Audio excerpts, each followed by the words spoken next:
Hi there everyone, it's another edition of Weather for Weather Geeks, the Valley's most in-depth weather video for Tuesday, the 17th day of July, 2018.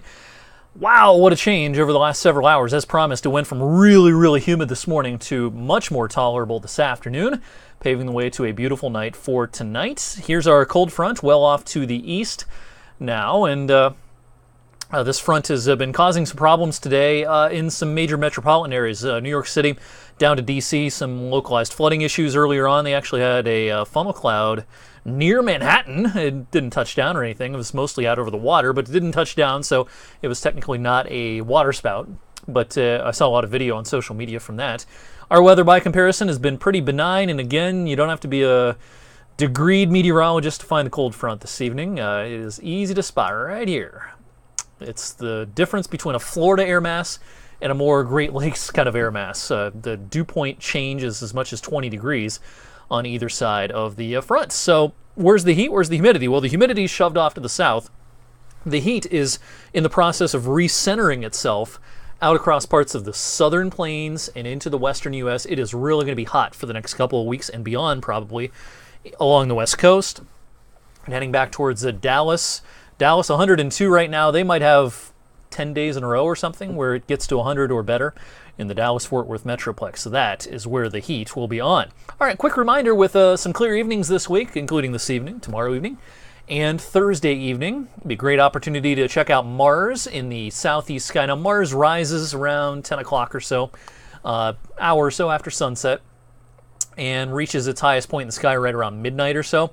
Mars is almost at what we call opposition, and that's the point in which Earth is directly between Mars and the Sun, making Mars very bright. It's kind of like when we have a full moon. If you just picture the moon right here instead of Mars, that's when we have the full moon phase, is when Earth is directly between the moon and the Sun. So Mars is very bright. That orange-red color is very easy to see with the naked eye. Also, you can see early this evening Venus.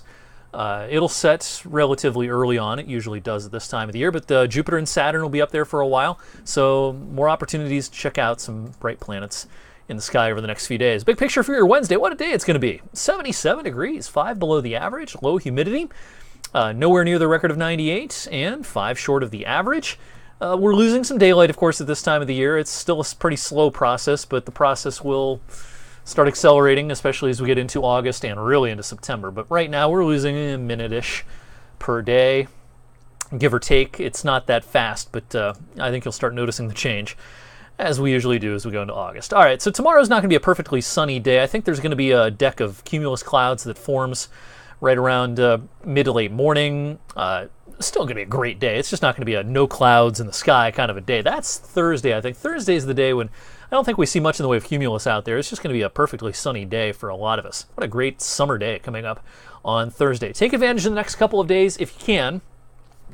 I've gotten a lot of questions already about the weekend. You know, it's a summer weekend. People have plans. And it's good news for thirsty lawns and gardens. Bad news if you have outdoor plans over the weekend. Friday, this low-pressure system is going to approach. This thing's going to really be a slow mover. I think humidity comes up Friday, and by the afternoon, there could be a shower or a thunderstorm around.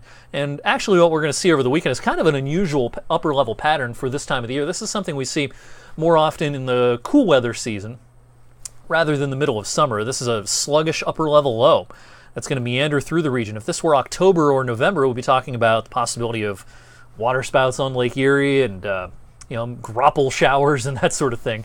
That would be in the cold weather season. But at this time of the year, what this will produce is probably a few rounds of showers and thunderstorms over the weekend. It'll also keep temperatures in check, so it's not going to be a very hot weekend. Now, of course, we do need the rain. And in this kind of pattern, I know it's frustrating to hear when you want a specific forecast if you're heading to a theme park or doing something outdoors. You want to know if it's going to rain in your backyard. We can't really say that this far out. We have a hard time saying that on the day of the rain at this time of the year. It's just the random, scattered nature of things. It's all luck, really. These things pop up where they want to pop up. But as a general rule, between now and next Tuesday, general average might be around an inch worth of rain. There's going to be some places that get almost none, and probably some places that get more than an inch. It just depends on where thunderstorms decide to set up from time to time over the weekend. But again, we do need the rain. Now, a lot of people are, kind of tired of the heat and humidity. And I've been talking about this now for almost a week, how the pattern is about to change, and it may be a change that lasts some time. This is the 8 to 14 day outlook. We haven't shown a map like this very often this summer, with cool anomalies centered to our north and west, but we're still in the cool zone here in the 8 to 14 day period. And the modeling, the longer range modeling, is starting to really hone in on an idea that this has some staying power. This is last night's run of the European long range ensemble forecast. We're looking at temperature anomalies here, temperatures compared to average. Of course, the blues and greens are below average. And this is 7 to 14 days, 11 to 18, 14 to 21. You get the idea here as we go into August. The general pattern may continue. Now, there's going to be some warm days mixed in. There's going to be probably some warm periods mixed in. But it does not look like it will be the same overall setup that we've seen really since May. And that's been a pattern that has favored warmer than average, much more so over the cooler than average. Looks like over the next month or so, cooler than average may outweigh warmer than average across our region. So again, the overall idea is there's going to be some warm days. In fact, there'll probably be some hot days here and there, but probably not as many as we've had. And that was the European model, and here's the US version of that longer range model. It's the CFS, or Climate Forecast System. You get the idea here. Look at all the blue. Each time period here as I roll this forward into August. So we're looking at a different pattern, I think, for the second half of meteorological summer. It's possible that now we've seen our hottest weather of the summer. Again, there'll be some hot days, but I'm kind of leaning towards the idea that we are done now with the most consistently hot and humid weather of the summer. That cooler pattern also is probably a wetter pattern, so some good news there for areas that have been pretty dry over the last 3 or 4 weeks. Thanks for watching tonight's weather for Weather Geeks. I'll see you back here tomorrow evening. Tomorrow evening's edition will probably get on a little later. I'm playing in the Freedom Warrior golf outing tomorrow afternoon with Derek and Caroline and Vince. That will mean I will miss the 6 o'clock news, but I'll be back in the evening. It'll probably just mean that Weather Geeks gets online a little bit later. All right, have a great Tuesday night, everyone.